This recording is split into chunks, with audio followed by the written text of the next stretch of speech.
Hello and welcome everybody to the second session today for our Wear December Circularity Series.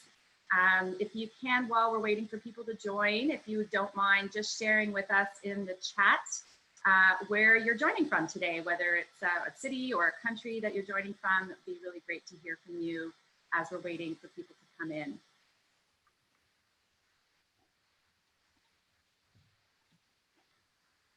Hi, Tara in Montreal, Toronto, Spain, Boston.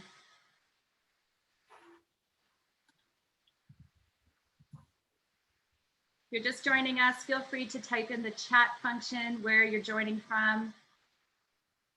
Great, London, Ontario, Toronto.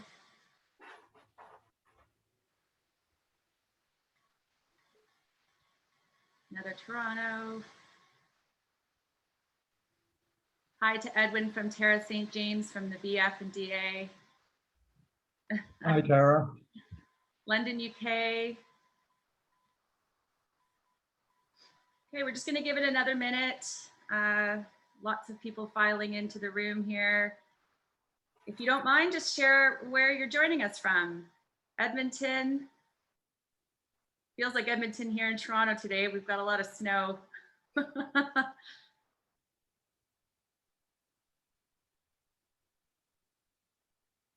Hudson Valley in New York, Toronto, Buenos Aires. Welcome everybody. Just give it another minute. Nigeria, welcome.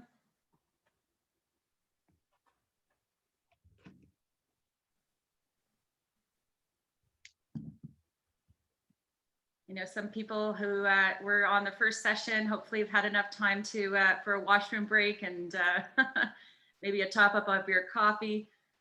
So if you're just joining us, feel free to let us know where you're calling in from.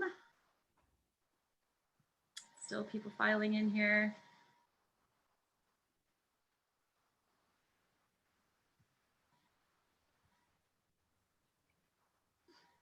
All right.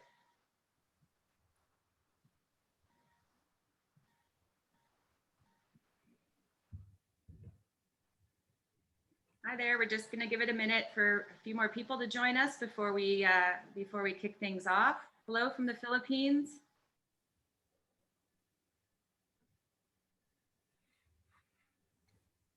Please let us know in the chat where you're coming from. Whistler. Oh, I'd love to be in Whistler right now. It must be so pretty there.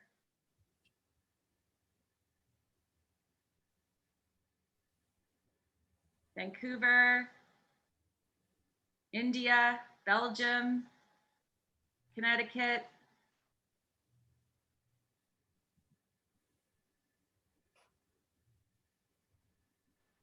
UK, okay, Dhaka, welcome. Okay, so just to be mindful of time and the fact that we do have a number of sessions today, I'm going to get started here.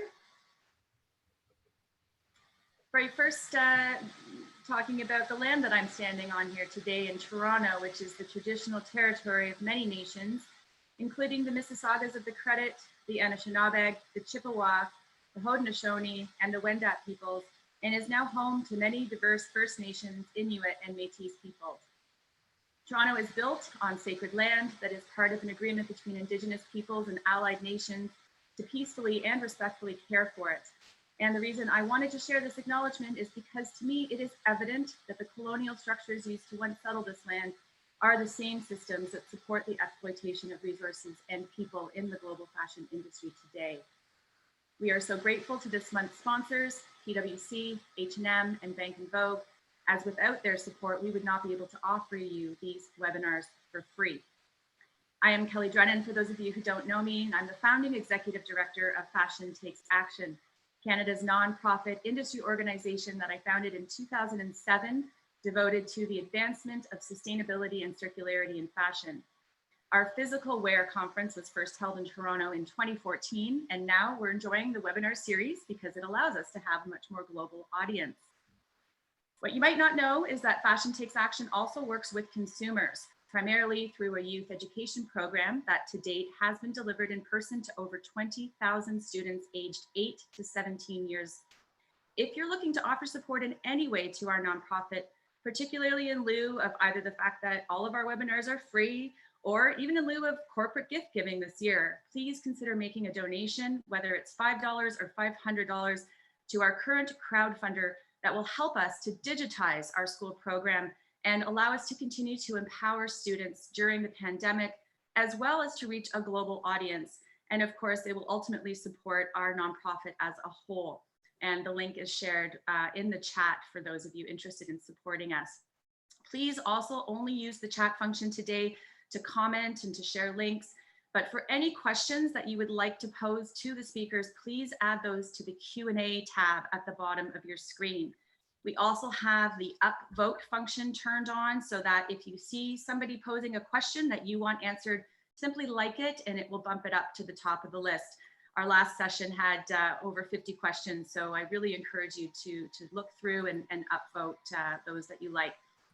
This month and next, our webinar series is focused on circularity, and specifically today we're looking at how collaboration is accelerating circularity.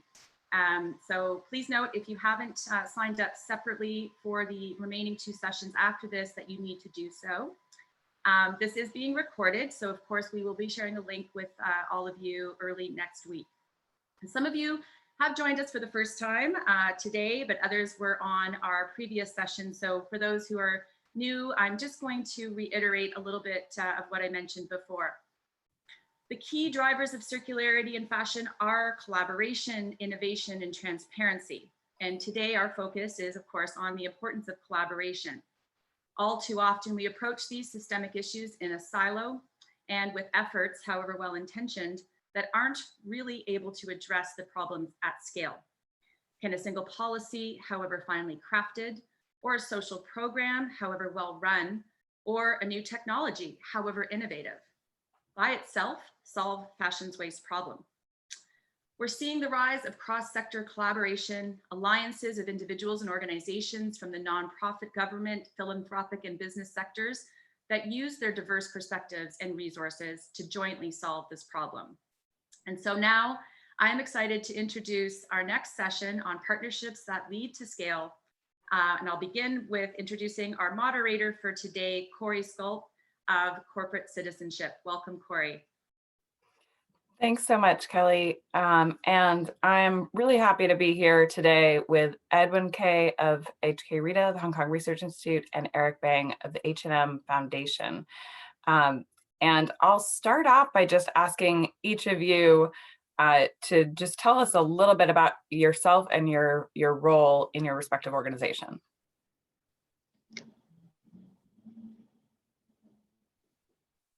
Hi, Corey. I'll go ahead first then. Great to be here. Thank you for having us, and thank you, Kelly, for organizing.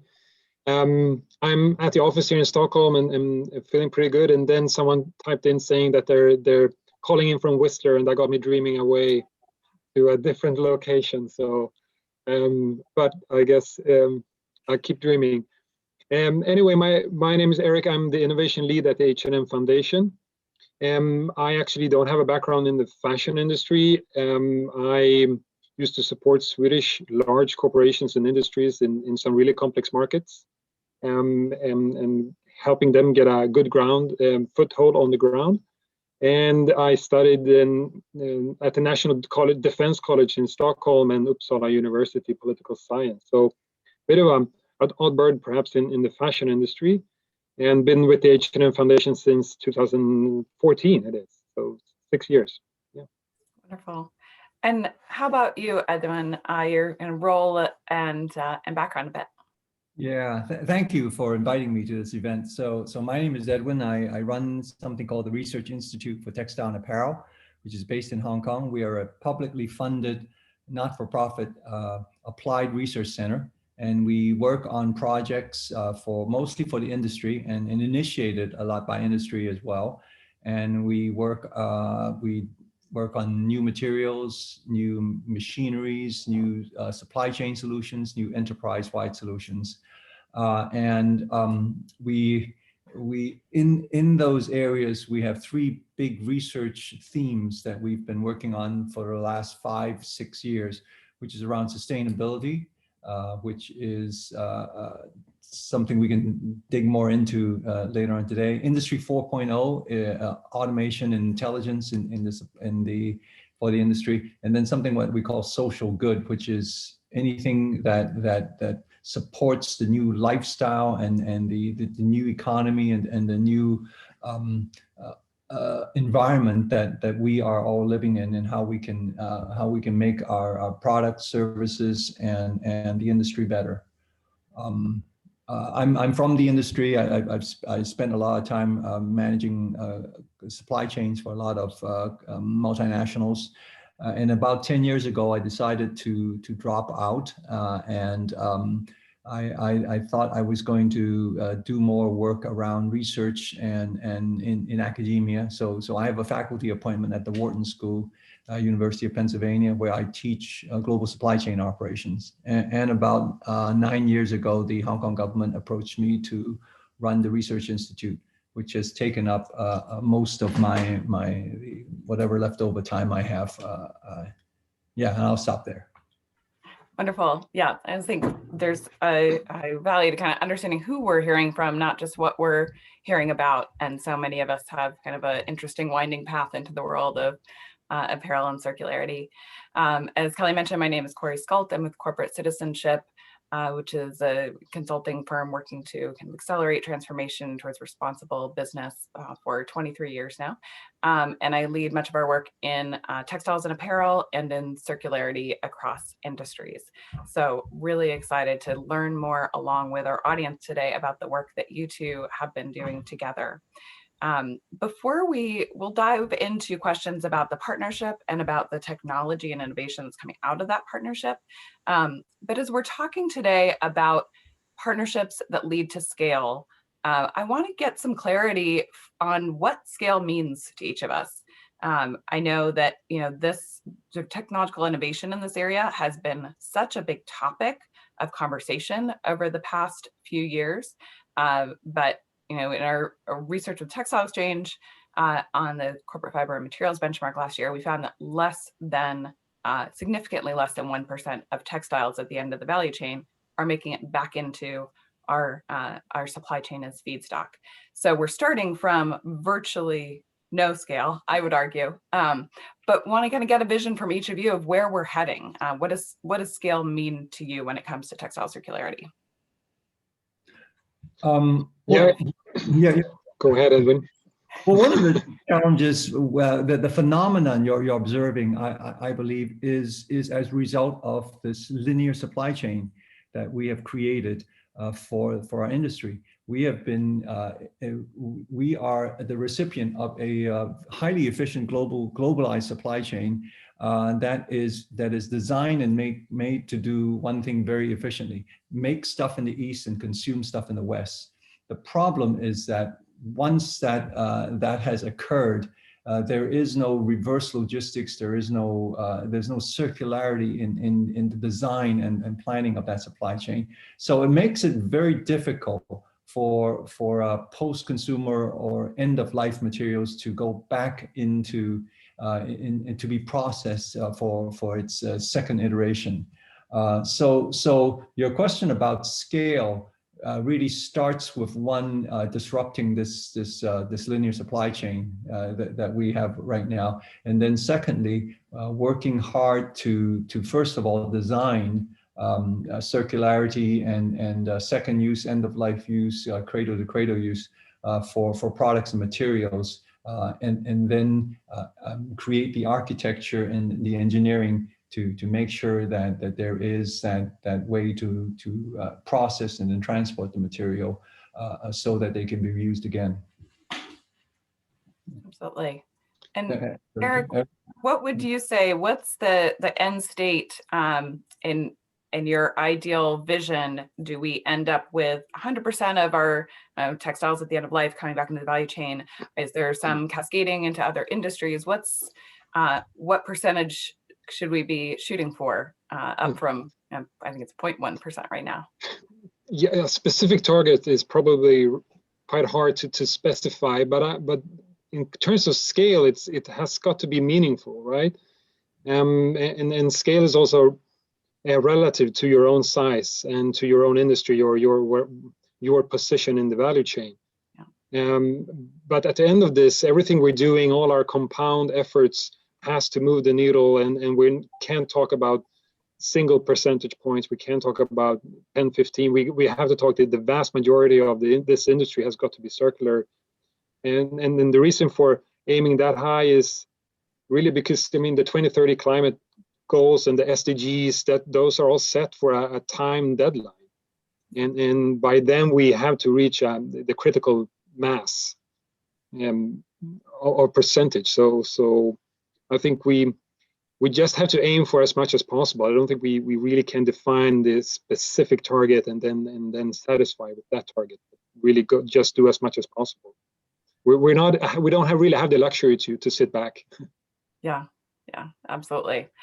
We don't, the sort of quantity that we need to achieve and the timeline we need to achieve it on is certainly, I would agree, quite urgent. So we're looking today at the relationship between your two organizations and what you have been able to achieve and are achieving towards developing innovation that is able to scale and has the right kind of infrastructure in place to scale. Can you tell us, maybe starting with you, Eric, how this relationship started and how it's developed over time? Yeah, sure. So taking it back to 2015, 5 years ago, the H&M Foundation, I mean, just to super short, we're separate from the company and from the H&M group. We have our own mission, board mandate, and we're funded by the family and not the owning family of the company, not the company itself. So everything we're doing in this scope and everything that I'm talking about and representing here today is for the entire industry. It's not exclusive in any way to the H&M group. So just clarifying that at the beginning.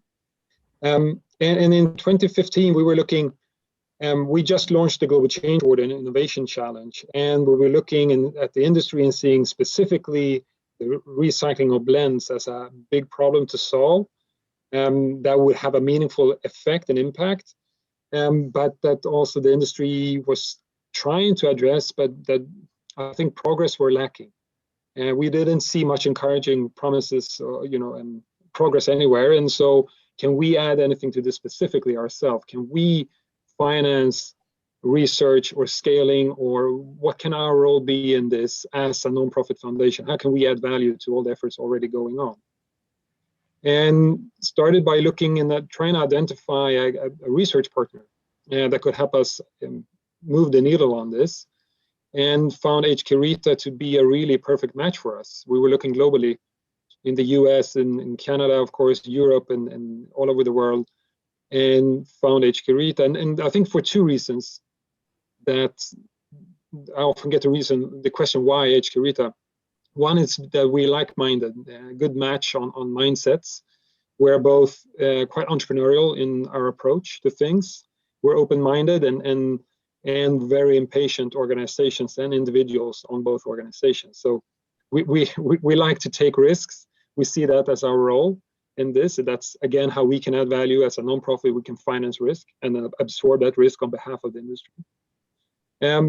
And we always strive for, we agreed from the very beginning that the only way to make this meaningful is to arrive at commercially viable solutions. This can't be a scientific exercise where we end up with something on a shelf, and it can't be an NGO exercise where we do something but don't really follow up on it and stay arm length away from the industry and from the commercial real world where the impact is happening. And second reason is HKritas really has unique capabilities, and of course Edwin is best to talk about this, but they work across scientific fields and areas of expertise. They're not locked into one type of physics or chemistry or biology, biology or whatever, but they can work across all fields. And again, the focus on commercialization and their position in Hong Kong is really interesting. Hong Kong is quite a fascinating hub for the industry, which is one of the few places where both supply chain and brands meet in the same city. They all have offices there. And HKritas is so well positioned with access into both of those sides of the industry. Excellent. And you mentioned kind of the entrepreneurial approach on both sides. And yet this is a very different partnership than, say, an investor in a startup on both sides as well. So I'm curious, Edwin, if you can tell us a bit more about what you see as HKritas' really unique role in this space, and why partner with the H&M Foundation particularly on it. Right. I mean, one of the things that we spent a lot of time and thought long and hard about when 2015, 2016 was that scale is important.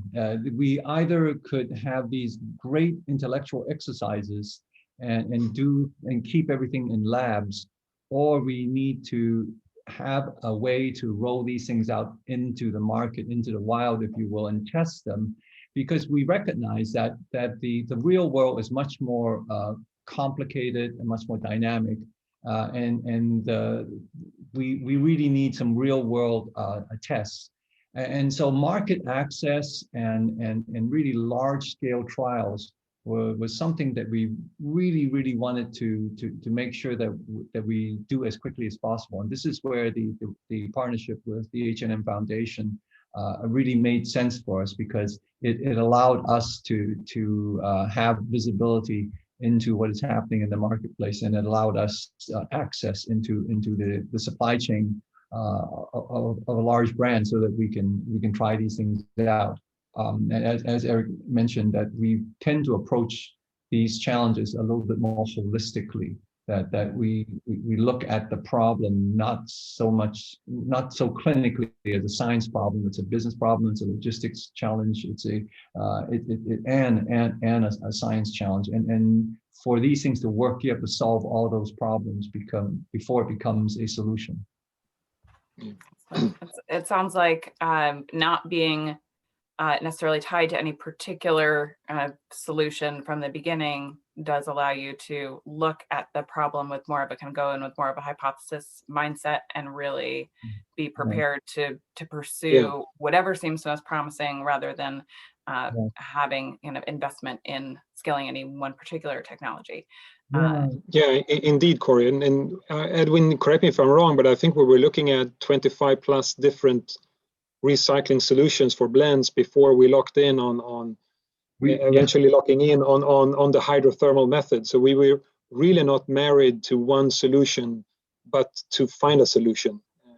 The first proposal we gave to the foundation was, here is the world, and these are the possibilities, and we don't know which one of these work, and we narrowed it down to a couple. These are the high possibilities.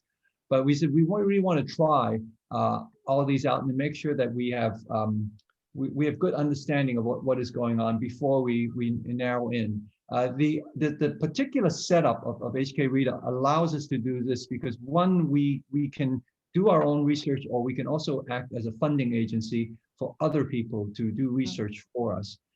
We try to keep our team quite lean and mean, so that we don't we're not married into any field or any domain. So we are allowed to work with other research institutes, labs, universities, both in Hong Kong and around the world, and we do that pretty regularly. So we are able to get a lot of wisdom from everybody else's work. And unlike other research institutes, we don't really care a whole lot about publication, IP, and other things like that. We just want to make a difference and want to solve big problems. And it sounds like on both sides, you both have the kind of latitude within your roles to really approach this problem from that perspective of finding solutions, creating fairly open kind of findings and outcomes. When we speak with our clients along the value chain about the need for partnerships in developing solutions for circularity, what we often hear is that there's real interest, there's recognition for that need, but there's a lot of hesitation about, what would this partnership mean for me? Can you speak, maybe starting with Eric, on what's made this partnership successful? What have been your success factors, and what can be kind of extrapolated to other players across the value chain?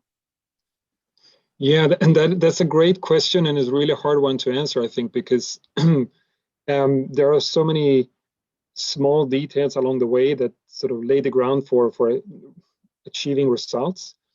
But I think what we just discussed sheds a little bit of light on the communication between the different organizations already from day one. That we were both going into this with very little prestige and very little own interest, and that, of course, I think helped to build a big level of trust between the organizations and between also us as individuals on different layers. And we also spent a lot of time together. And this is, of course, hard during COVID, but I think that really matters. I think we humans, we need that interaction that's a way of building trust between people. And that trust lays the foundation for then being vulnerable in the collaboration. I think that's when you really are onto something, when both sides are willing to be vulnerable in sharing, being honest and sharing both the successes and the failures, instead of trying to I don't know, yeah, put makeup on the pig when something bad has happened.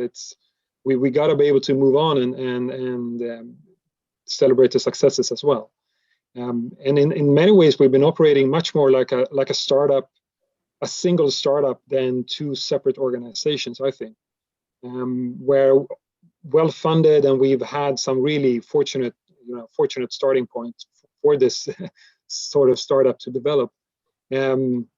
But where we always wanted to take risk, and many times we I think willingly and knowingly risked our jobs because we've been placing high bets on some specific development or technology or effort, and it has worked. But you got to be willing to take risk as well to get to results. Absolutely. And one more question for you, Edwin, on the partnership, and then we'll kind of dive into some of your recent successes together on the technology side. What would you say has been key to managing that inherent risk in a partnership? Were there things that both sides needed to have in place and before you started building that trust? Any kind of particular structures of the agreement that you think were really critical to that success? Well, one of the things that we were very happy in the way we arranged this relationship is very early on, we agreed that these will be open source solutions, that whatever comes out will be for the benefit of the entire industry. That these will because the solutions will come from everywhere, and we are dealing with a huge challenge, right? It's not only for our industry or for our own communities, but for civilization as we know it. And so what we really wanted to do is first and foremost start by being outrageously aspirational. So make the world a better place and that sort of aspiration. And then have a really, really truncated timeline to get from here's an idea to here's a solution. And the reason being that not only us, but our stakeholders are also quite impatient, right? If we don't come up with solutions very quickly and scale very quickly, I don't think we'll have credibility, or we can keep anybody's attention for a long time. So I think those types of early decisions about we are going to this is for everybody, really pull together the right type of talents. People work very hard on this. Hundreds of people are working on these projects for us, and they do this because it is a meaningful challenge. It is something that they want to do. It is something that they know is important, and it is something that when we are successful, everybody will feel really good about how they have spent their time. Absolutely. I think that's a key point. I think sometimes we kind of assume that that sort of purpose-driven approach is going to attract and retain talent in the world of sustainability, regardless of what we do. But that's not always the case in people's kind of day-to-day lived experience. They don't always have that real connection to feeling that their work will kind of impact something more broad and will truly make a difference. So that sounds like a really critical factor here, probably on both sides, that just the people involved have the right motivation and connection to that purpose. Yeah, and we cast a really wide net, and hopefully sometime during this conversation we'll get into it. We really don't care where the solution comes from. So we just care that we solve the problem, and really don't care about the who, and it's all about the work. So one of our current projects, the engineering came from China, came from Japan, came from Hong Kong. The engineers in the back end and the scientists in the front end are work together. And the engineers' average age probably is around 70 years old, and the engineers' average age is around 20, less than 30. So everybody brings something different to the table, but everybody recognizes that they need everybody else on the table. So to the mental picture is to juggle all these balls and to have somebody catch it is on one hand thrilling and scary, but on the other hand quite exciting to be involved in. Absolutely. So I want to get into the kind of recent successes that you've had in your innovations. And starting with you, Edwin, could you describe what the current technology you're working on now and what its role is in solving circularity challenges?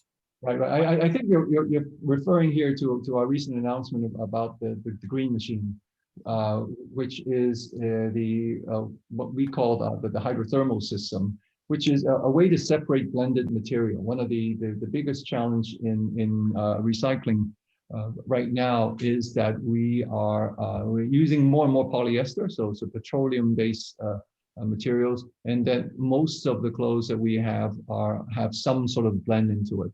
And the problem is that until we can effectively separate materials, it's very hard to reuse them or to create a high value reuse purpose for them.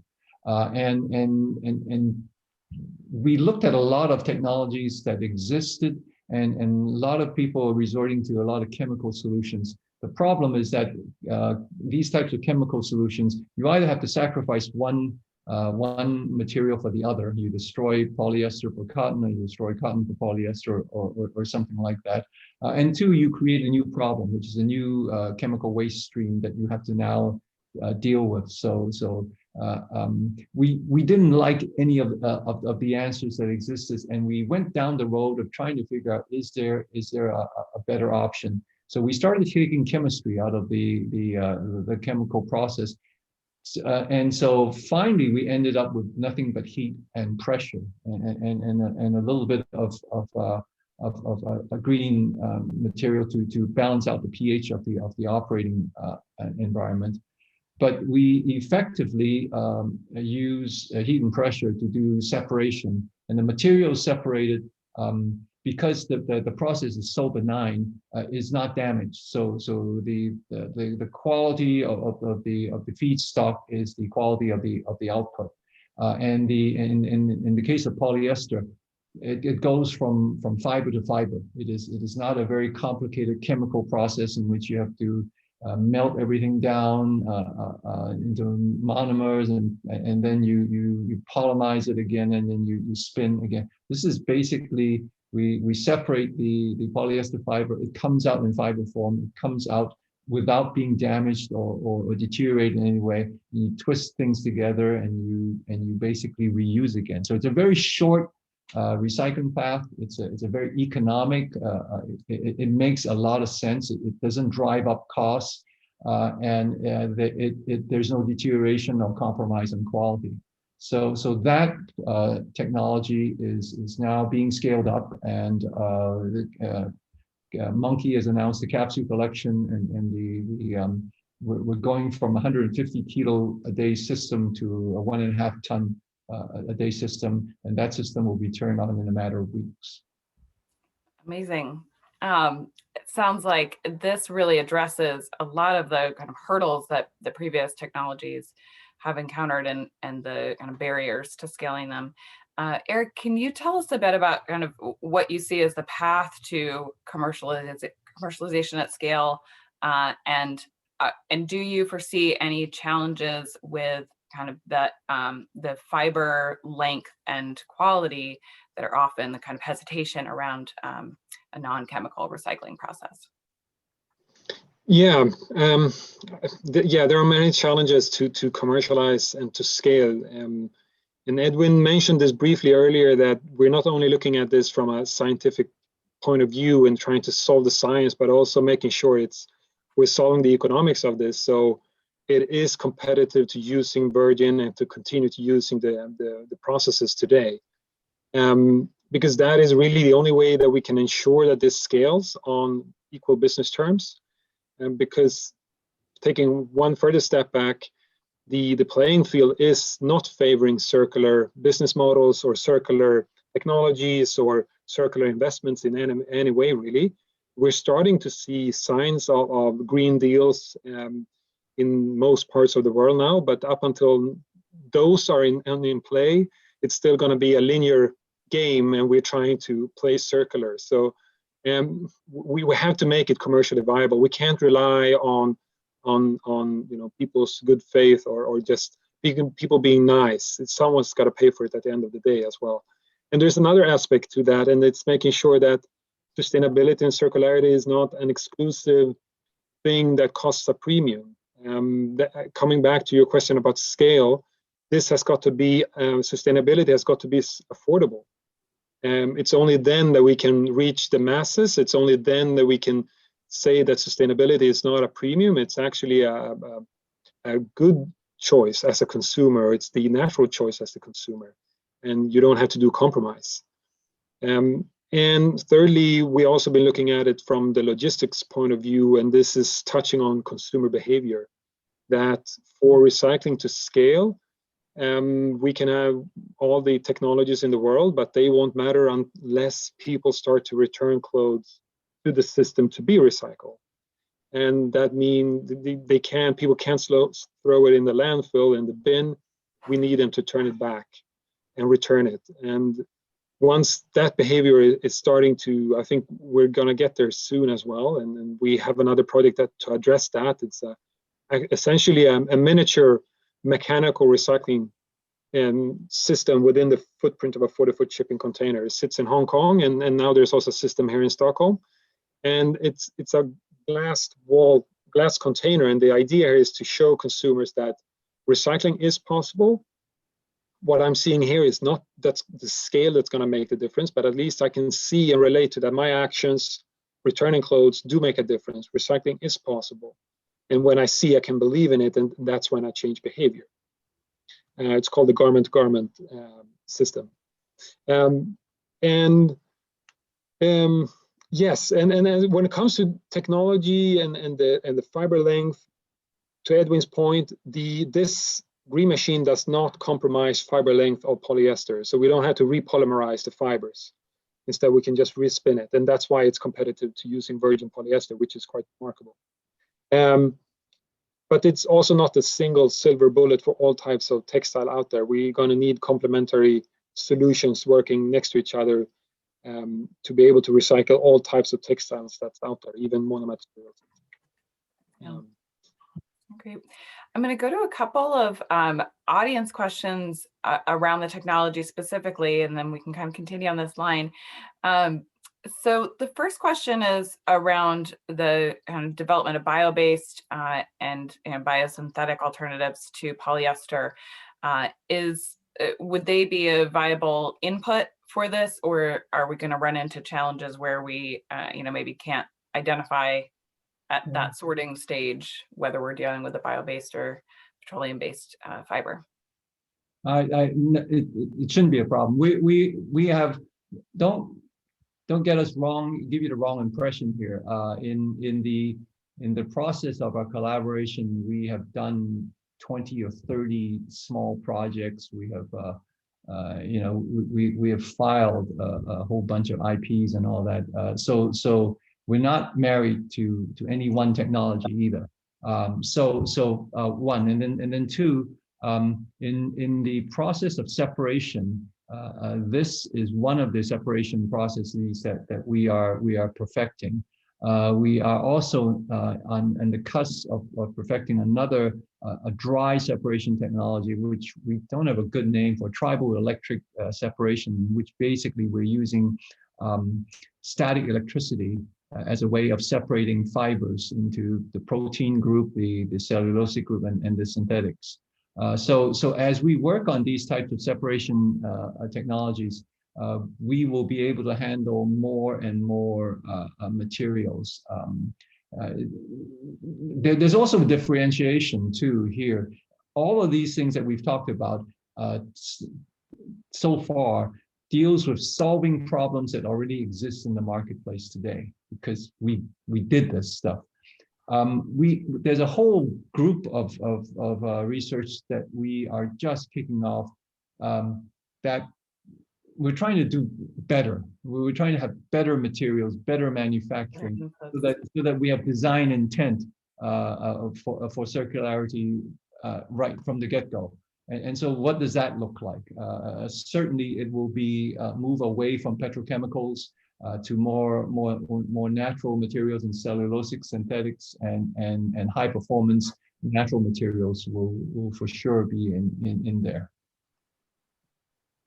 Excellent. So yeah, it sounds like it's, as you said in the beginning, there's no counting on one silver bullet to solve all the problems the myriad problems we've created in the supply chain now, but it will be a sort of continuous improvement of solutions, and always kind of expanding that solution set.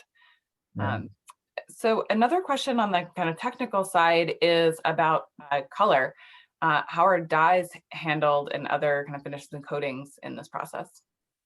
We have a second generation solution, which we're about to turn on, and we're using some indirect non-contact solutions to try to basically activated charcoal and solutions like that to strip dyes off materials.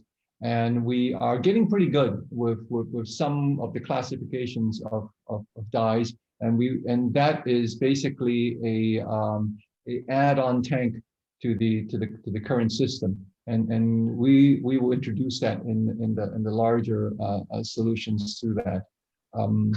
Yeah, but again, we're trying as benign of a process as possible so that we don't damage the material. But we recognize that stripping coatings and dyes is important so that you can re-dye and you can refunctionalize these materials. But yeah, and dyes are it's an interesting problem, because the better the dyes are, I mean, the longer it stays on the fabric and the better quality, the longer the life of the garment, but it becomes harder to recycle.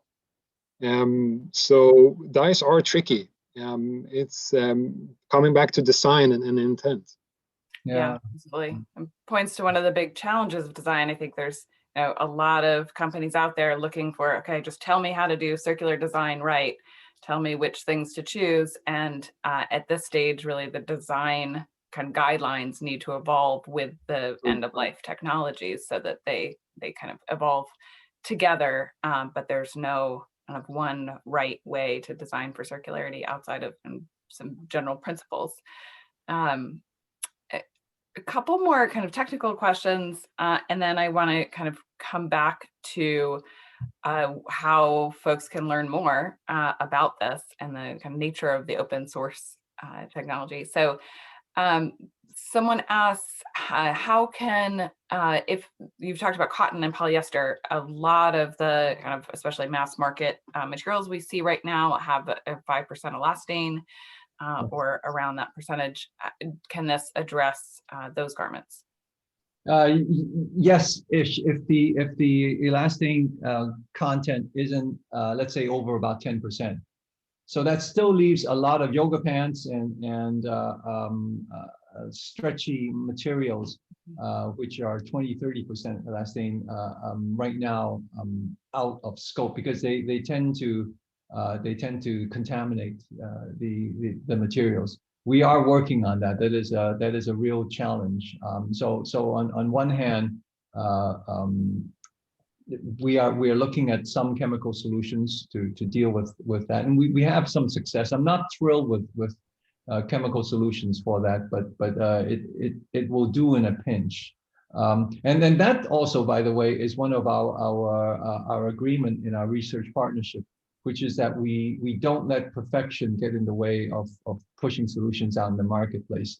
There's a lot of sort of version 1.0s that we rush. We say we want to. This solves 80% of the problem. This is better than what is happening, you know, by burning and landfilling stuff. So we're going to roll them out, and we have this. We are okay to live with some of the messiness and the lack of closure, and because we know that we can. Version 2.0 will take care of that. Yeah, absolutely. I'd say that's consistent from what we see with clients across industry, that we're far past the point of being able to kind of wait for the perfect solution or perfect performance, that that stakeholders really want to see a kind of transparent and authentic story about the process and the commitment of where we're invested in getting to. Yeah, this is why this relationship works, by the way. We propose these crazy ideas that don't look so good, and the foundation is okay. Yeah. Every single time it's a yes.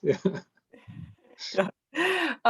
Eric, you talked a bit about the need to sort of change consumer behavior on the collection side. What about that essential middle piece of sorting and identification of fiber types, given that labeling doesn't seem to give us fully accurate information or speed? Is that a part of this research and partnership, and what's the current kind of feedstock going into the green machine right now? Yeah, so the green machine, that work really focused on blends, and we started on looking for volume first. So polyester being the most common type of fiber, blends the most common type of fabric. Let's aim for polycotton blends as the most common type of fabric to recycle. Again, just volume first. And then Edwin mentioned protein fibers. We're adding a solution to that as well, as a dry pre-step that could be paired with this or other recycling solutions, to really address the whole scope of fibers out there. Because we got to give it to the efforts here, is that recycling textiles is a whole lot trickier than, say, PET bottles or cans, soda cans that are global standard.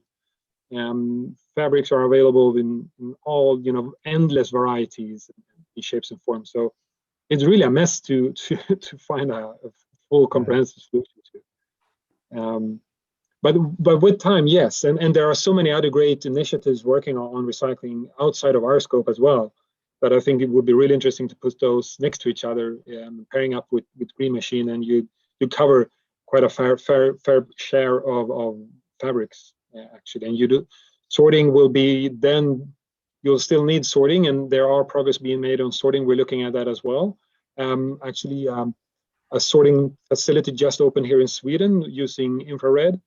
And I can't remember the tons, but it's quite significant. I think that single facility could do 30% of Swedish textile waste a year. So it's quite significant. Yeah. And that will, of course, be really valuable for the rest of the recycling initiatives. Yeah. And you both mentioned that kind of openness to solutions that come from anywhere and broader partnerships. Are there any particular type of partnerships that you really want to kind of bring into the fold of what you're doing right now? Well, we start with this assumption that we don't have all the answers, and then that the more people, the more smart people are involved, the faster and better the solution will be. So projects like the ones that we're doing, the first thing we do is we build these open platforms and we invite people to come on and basically said, let's come on, and help us solve this problem. And let's see if we can all benefit from it. So even an example of a typical project that we would architect would involve a manufacturer, like an apparel manufacturer, a material supplier, a machinery a supplier, and some end user who would prototype or would do capsule collections or something like that. And we as early as we can, we would bring these people together. And everybody's at the table, and they would bring their perspective of how they see the problem. And we think that we will get to better solutions faster if we work this way. So that's very typical of how we've been operating. And then that's also, I'd say, a work in progress. I mean, we are getting better at it as well, collaborating with the industry and with supply chain and brands on making sure that we meet their needs and requirements as well. It's not that, I mean, we're also learning while doing this ourselves.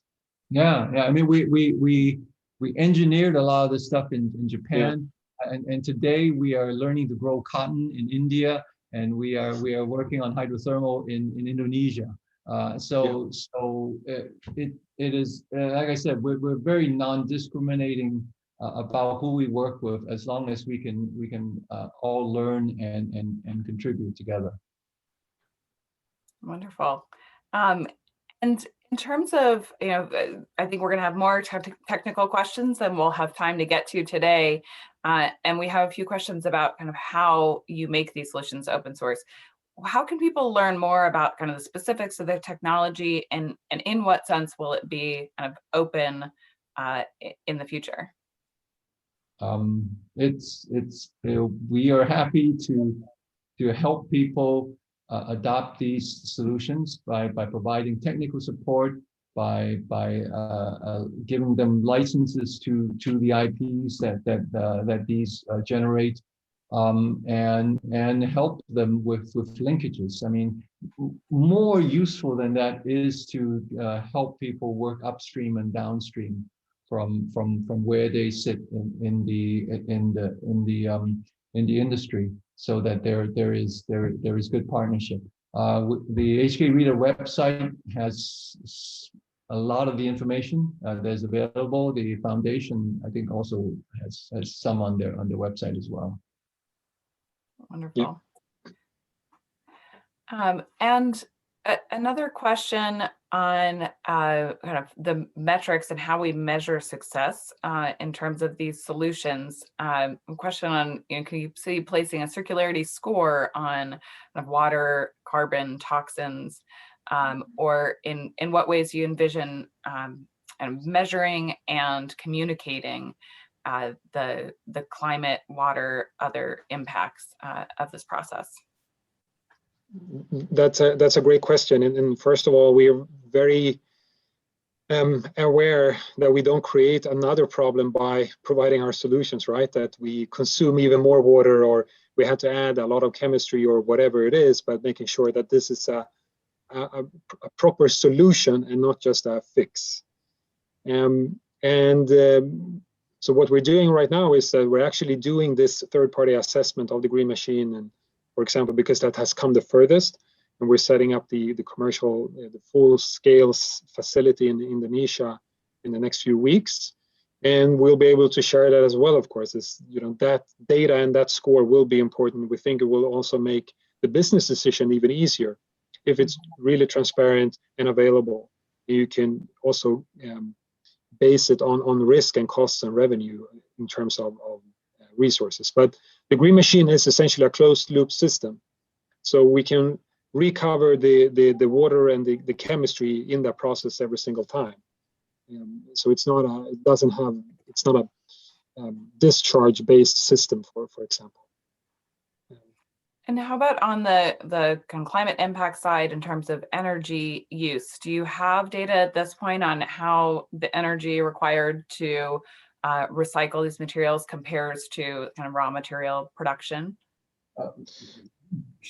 Yes-ish. It's a lot less. We're measuring it right now. I mean, we are very confident that this is, you know, if you look at the way new polyester is made, this is the savings on electricity, on chemistry, and on water, and the resource to move things around. This is the order of magnitude is huge, because the whole system is a tandem system. So in terms of pressure and heat, once it's generated, we move it from tank to tank. So it's just all incremental once the system gets going. We are looking at more creative solutions to the energy required as well. So we know it's much more sustainable. Ask me the question again in 3 months, and maybe I can give you a better answer. Great. And one more question on the design aspect. I know, Eric, you mentioned at the beginning that the H&M Foundation is fully separate from H&M, the company. But given that the kind of recognition of that name in the apparel production, do you see any influence either with H&M or with the industry as a whole that this partnership and your work specifically is targeting around those design issues of kind of coatings and prints, appliques, design elements that we know will be kind of outside of the scope of this type of technology? Yeah, I think we're getting there. We're still addressing the big picture, and it's still, at least in my sense, from talking to the industry in all geographies, is that it's still the big picture that is sinking in terms of how big this problem is, what volumes we're really talking about, and what values lost we're really talking about. So, and the design will come, and it's already coming in specific product categories. You can see a lot of work on circular denims, etc., being made. So yes, I think we're getting there, and what I really see as a change in just last 1 year, maybe 2 years, is the speed of brands, among brands, in trying things and doing things and being able to take decisions. And that leads to brands doing a lot more and communicating a lot more. And that leads, because this industry is built on a lot of vanity, that leads to a great, actually, circle of fear of missing out, where brands are triggering each other to do more, faster, and better. So we're really seeing the beginning of, I think, a fantastic momentum where this would take us far. Yeah. And I think we have time for one or two more. Edwin, this may be kind of outside of the Green Machine scope, but may exist elsewhere in your research. Given the kind of shift that we're seeing in many industries away from leather and towards kind of synthetic leathers of PVC or PU, is that an area that you're working on at all in terms of technology to recycle those kind of composite fabrics? Well, absolutely. We have actually several projects in there. One, we have an ongoing project to recycle leather, reconstitute leather with an all-protein solution instead of using a PU solution to make a leather-like materials from post-consumer leather source using silk and old leather, if you will. In terms of most things that are petroleum based, yes, we're working on those types of solutions. But quite honestly, in the long run, that our vision is to keep what is in the marketplace in play for as long as possible. But that our future development is to look for synthetics we are looking forward to a future which is petrochemical free. And so that we have a lot more cellulose and protein-based materials that will substitute for these non-renewables that we're using. Absolutely. We're almost out of time. I know that we will share links and email addresses so that folks can follow up on additional questions. And I'll hand it back to Kelly now to just remind folks of what's left to cover on this day. Thank you all so much. Yeah, I just actually put the contact information for Edwin in the chat function and the link that Eric shared as well for some more information on Education Foundation. So feel free. Sorry that we have run out of time. Clearly these conversations go on for hours, but I really appreciate everybody's energy and interest in this topic, and to our speakers today for joining us, particularly Edwin, who I'm not sure what time it is in Hong Kong, but Almost 1 in the morning. oh my goodness, wow. So thank you all so much for being with us today. We do have 2 more sessions. I just wanted to remind everybody there's a 15-minute break between now and our next session, which is with Ellen MacArthur Foundation, Fashion Positive, and Outer Known, looking at the circular material guidelines. I will be moderating that discussion. And then our final session for the day, which is looking at the circularity report that was issued recently at the Circular Fashion Summit in Paris. Well, the virtual reality version of that. So with PwC. So look forward to continuing these amazing discussions around how collaboration is driving circularity. And again, please do feel free to reach out to other of our speakers, the links, and also the links to future sessions today. If you haven't registered, you can see that in the chat function as well. Oh, and Corey's included her email address as well. Thank you so much, Corey. Thank you all so much again. And we'll be in, we'll be watching with